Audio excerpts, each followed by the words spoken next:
خدا کی قسم میں ان کی مدد کو پہنچوں گا۔ خلیفہ ابو بکر رضی اللہ عنہ نے کہا اور اپنے پاس بیٹھے ہوئے ایک سالار سے پوچھا، ولید کا بیٹا خالد کہاں ہے؟ یمامہ میں آپ کے اگلے حکم کا انتظار کر رہا ہے امیر المؤمنین۔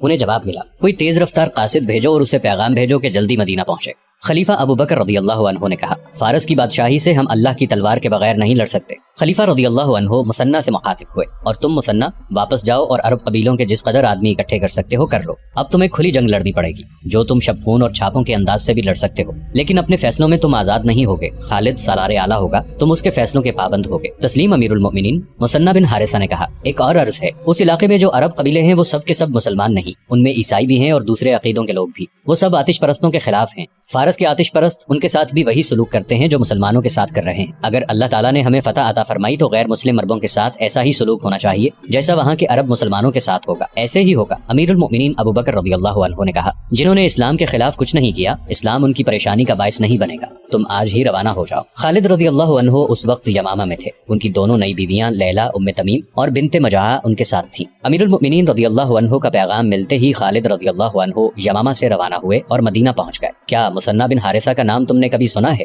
خلیفہ رضی اللہ عنہ نے خالد رضی اللہ عنہ سے پوچھا۔ سنا ہے، خالد رضی اللہ عنہ نے جواب دیا، اور یہ بھی سنا ہے کہ فارسیوں کے خلاف اس نے ذاتی قسم کی جنگ بھی شروع کر رکھی ہے، لیکن مجھے یہ معلوم نہیں کہ اس کی ذاتی جنگ ذاتی مفاد کے لیے ہے یا وہ اسلام کی خاطر لڑ رہا ہے۔ وہ یہاں آیا تھا۔ امیر المؤمنین نے کہا، جہاد جو اس نے شروع کر رکھا ہے اس میں اس کا کوئی ذاتی مفاد نہیں، میں نے اس لیے تمہیں بلایا ہے کہ تم سے مشورہ کر لوں کہ مثنہ ہم سے جو مدد مانگتا ہے وہ اسے دی جائے یا اس وقت کا انتظار کیا جائے جب ہم فارسیوں کی اتنی بڑی قوت کے خلاف لڑنے کے قابل ہو جائیں گے۔ وہ کس قسم کی جنگ لڑ رہا ہے؟ خالد رضی اللہ عنہ نے پوچھا۔ امیر المؤمنین رضی اللہ عنہ نے خالد رضی اللہ عنہ کو پوری تفصیل سے بتایا کہ مثنہ شبخون کی نوعیت کی جنگ لڑ رہا ہے اور اس وقت تک وہ کتنی کامیابیاں حاصل کر چکا ہے۔ اس کی سب سے بڑی کامیابی تو یہ ہے خالد، خلیفہ رضی اللہ عنہ نے کہا، کہ اس نے زرتشتوں کے محکوم مسلمانوں کو متحد رکھا ہوا ہے اور ان میں ایسا جذبہ پیدا کیا ہے کہ انہوں نے زرتشتوں کے ظلم و ستم میں اپنے سینوں میں اسلام کو زندہ رکھا ہوا ہے۔ ابلا اور عراق کے دوسرے علاقوں میں جہاں مسلمان آباد ہیں وہ فارسیوں کے غیر انسانی تشدد کا نشانہ بنے ہوئے ہیں۔ ان حالات میں اپنے عقیدوں کو سینے سے لگائے رکھنا بے معنی سا بن جاتا ہے۔ وہ مسلمان صرف اتنا کہہ دیں کہ مدینہ اور اسلام سے ان کا کوئی تعلق نہیں تو ان کے سارے مصائب ختم ہو جائیں گے۔ یہ مثنہ اور اس کے چند ایک ساتھیوں کا کمال ہے کہ انہوں نے ان حالات میں بھی وہاں کے مسلمانوں کو اسلام سے منحرف ہونے نہیں دیا۔ اس کے علاوہ انہیں اپنے عقیدے کا اتنا پکا بنا رکھا ہے کہ وہ زرتشتوں کے خلاف زمین دوز کارروائیوں میں مصروف رہتے ہیں۔ امیر المؤمنین خالد رضی اللہ عنہ نے کہا، مثنہ نے کچھ کیا ہے یا نہیں کیا؟ مسلمان کی حیثیت سے ہم پر یہ فرض عائد ہوتا ہے کہ جو مسلمان غیر مسلموں کے جور و ستم کا نشانہ بنے ہوئے ہیں ان کی مدد کو پہنچے۔ کیا تم یہ مشورہ دیتے ہو کہ ہمیں ایرانیوں سے ٹکر لے لینی چاہیے؟ خلیفہ رضی اللہ عنہ نے پوچھا۔ ہاں امیر المؤمنین، خالد رضی اللہ عنہ نے کہا، ٹکر کیوں نہ لی جائے؟ یہاں تو صورتحال کچھ اور ہے۔ جیسا کہ آپ نے بتایا ہے کہ مثنہ نے وہاں کچھ کامیابیاں حاصل کر لی ہیں اور اس نے ہمارے حملے کے لیے راہ ہموار کر دی ہے۔ شبخون اور چھاپے مارنے والے اتنا ہی کر سکتے ہیں جتنا مثنہ نے کیا ہے، وہ کسی علاقے پر قبضہ نہیں کر سکتے۔ قبضہ کرنا منظم لشکر کا کام ہے، یہ کام ہمیں ہر قیمت پر کرنا چاہیے۔ اگر ہم نے مثنہ کی کامیابیوں کو آگے نہ بڑھایا تو اس کے دو نقصان ہوں گے، ایک یہ کہ کامیابیاں ضائع ہو جائیں گی اور دوسرے یہ کہ زرتشت مثنہ اور تمام مسلمانوں سے بہت برا انتقام لیں گے۔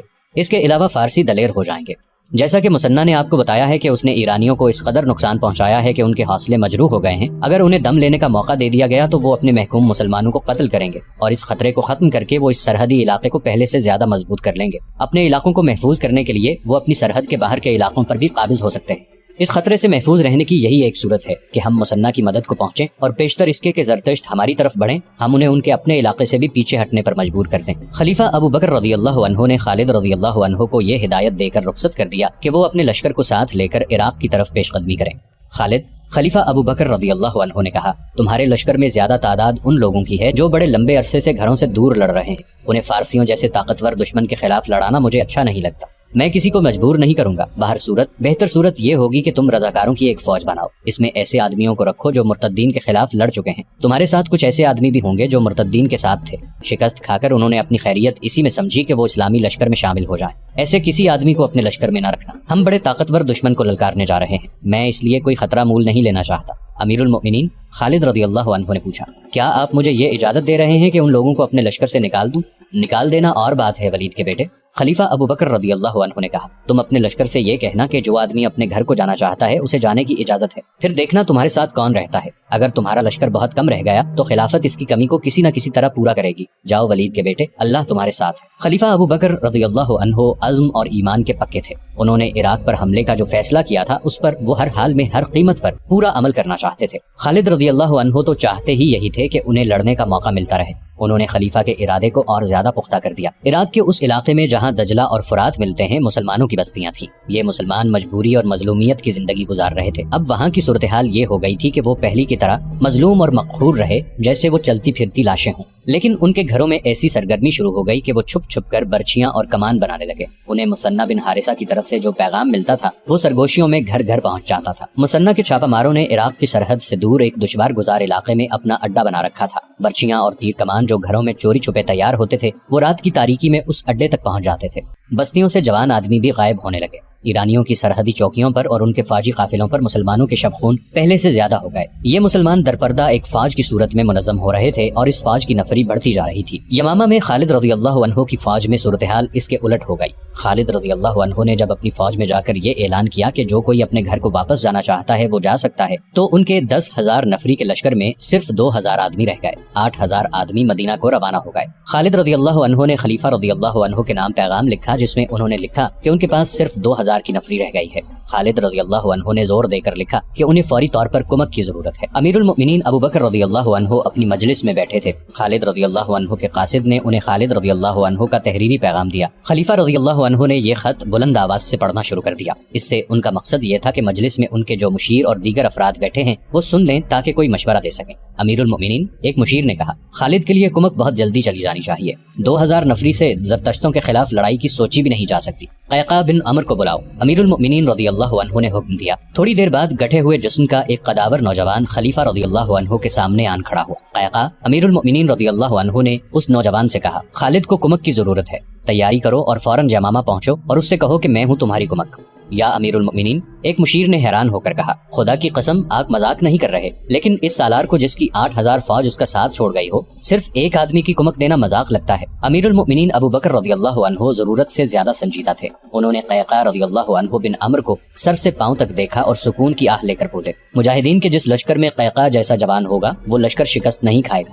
قیقاع رضی اللہ عنہ اسی وقت گھوڑے پر سوار ہوئے اور مدینہ سے نکل گئے۔ مشہور مورخ طبری، ابن اسحاق، واقدی اور سیف ابن عمر نے یہ واقعہ بیان کرتے ہوئے لکھا ہے کہ اس سے پہلے بھی ایک ایسا واقعہ ہو چکا تھا۔ ایک سالار ایاز بن غنم نے محاذ سے مدینہ میں قاصد بھیجا تھا کہ کمک کی ضرورت ہے۔ خلیفہ ابو بکر رضی اللہ عنہ نے صرف ایک آدمی عبد بن افل حمیری کو کمک کے طور پر بھیجا تھا۔ اس وقت بھی اہل مجلس نے حیرت کا اظہار کیا تھا اور امیر المؤمنین رضی اللہ عنہ نے یہی جواب دیا تھا جو قیقاع رضی اللہ عنہ کو خالد رضی اللہ عنہ کے پاس بھیجنے پر دیا۔ حقیقت یہ تھی کہ خلیفہ ابو بکر رضی اللہ عنہ خالد رضی اللہ عنہ کو مایوس نہیں کرنا چاہتے تھے، لیکن مدینہ میں کمک نہیں تھی۔ صرف یہی ایک محاذ نہیں تھا۔ اس وقت تمام کے تمام مشہور سالار مختلف محاذوں پر لڑ رہے تھے اور یہ ساری جنگ ارتداد کے خلاف لڑی جا رہی تھی۔ اسلام کے دشمن دیکھ چکے تھے کہ مسلمانوں کو میدان جنگ میں شکست دینا بڑا مہنگا سودا ہے، چنانچہ اسلام کو کمزور کر کے ختم کرنے کا انہوں نے یہ طریقہ اختیار کیا کہ کئی افراد نے نبوت کا دعویٰ کر دیا اور اپنے اپنے طریقوں سے پیروکار بنا لیے۔ متعدد ایسے قبیلے جو اسلام قبول کر چکے تھے اسلام سے منحرف ہو گئے اور اسلام سے انحراف کا یہ سلسلہ تیز ہوتا جا رہا تھا۔ ارتداد کے فتنے کے پیچھے یہودیوں کا ہاتھ تھا۔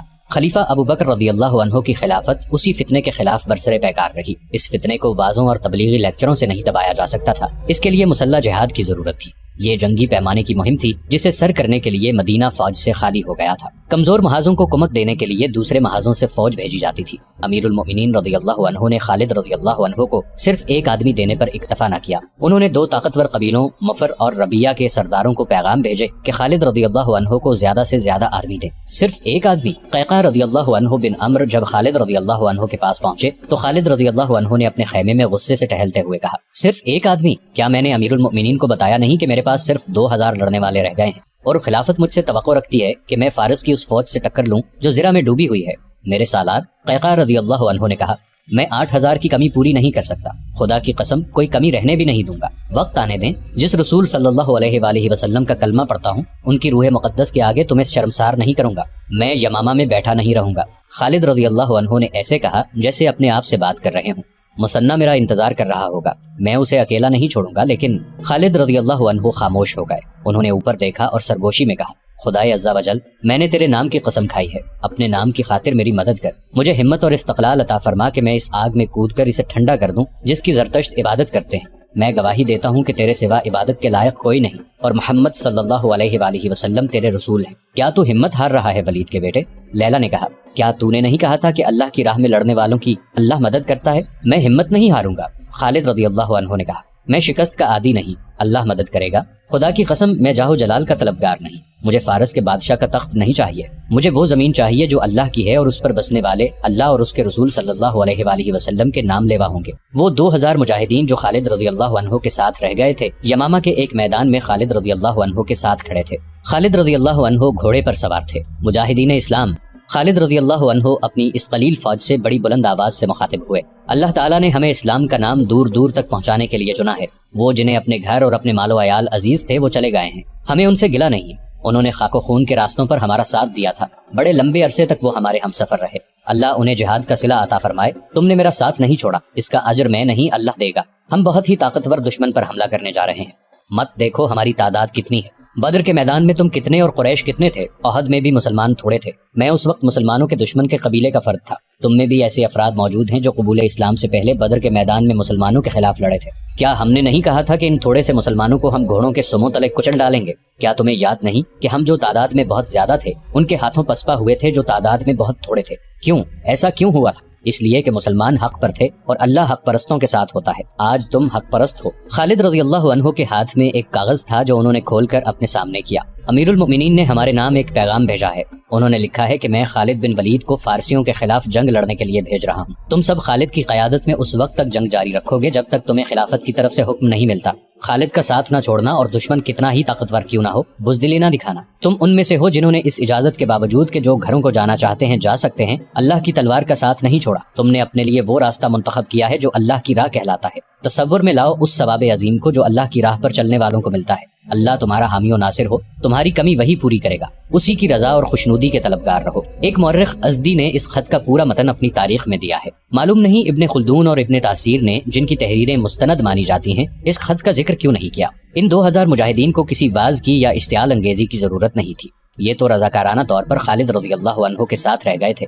ان میں بیشتر ایسے تھے جنہوں نے رسول کریم صلی اللہ علیہ وآلہ وسلم کے دست مبارک پر بیعت کی اور اسلام قبول کیا اور آپ صلی اللہ علیہ وآلہ وسلم کی قیادت میں لڑائیاں لڑی تھیں۔ حضور اکرم صلی اللہ علیہ وآلہ وسلم کے وصال کے بعد وہ یوں محسوس کرتے جیسے آپ صلی اللہ علیہ وآلہ وسلم کی روح مقدس ان کی قیادت کر رہی ہو۔ رسول اللہ صلی اللہ علیہ وآلہ وسلم کے ان شہدائیوں نے خالد رضی اللہ عنہ کی اجازت سے ایک کام یہ بھی کیا کہ گھوڑوں پر سوار ہو کر یمامہ کے گرد و نواح میں نکل گئے اور بستی بستی جا کر لوگوں کو گھڑ سواری کے مختلف کرتب دکھانے لگے، مثلاً دوڑتے گھوڑے سے اترنا اور سوار ہونا، سرپٹ دوڑتے گھوڑوں سے نشانے پر تیر چلانا، نیزہ بازی اور گھوڑوں کو دوڑاتے ہوئے تیغ زنی کے کمالات۔ وہ نوجوانوں کو فوج میں بھرتی ہو جانے پر اکساتے اور انہیں بتاتے کہ جنگ میں جا کر انہیں کیا کیا فائدے حاصل ہوں گے۔ اس کے علاوہ ان لوگوں کو یہ بھی بتاتے تھے کہ وہ فوج میں بھرتی نہ ہوئے تو ایرانی آ کر انہیں اپنا غلام بنا لیں گے، جو ان سے بیگار لیں گے اور انہیں دیں گے بھی کچھ نہیں، اور ان کی جوان بہنوں، بیویوں اور بیٹیوں کو بھی اپنے قبضے میں لے لیا کریں گے۔ اس خطے نے ایرانیوں کا دور حکومت دیکھا تھا، پھر انہوں نے جھوٹے پیغمبر کی شعبدے بازیاں دیکھی تھیں، اور اب وہ مسلمانوں کی حکومت دیکھ رہے تھے۔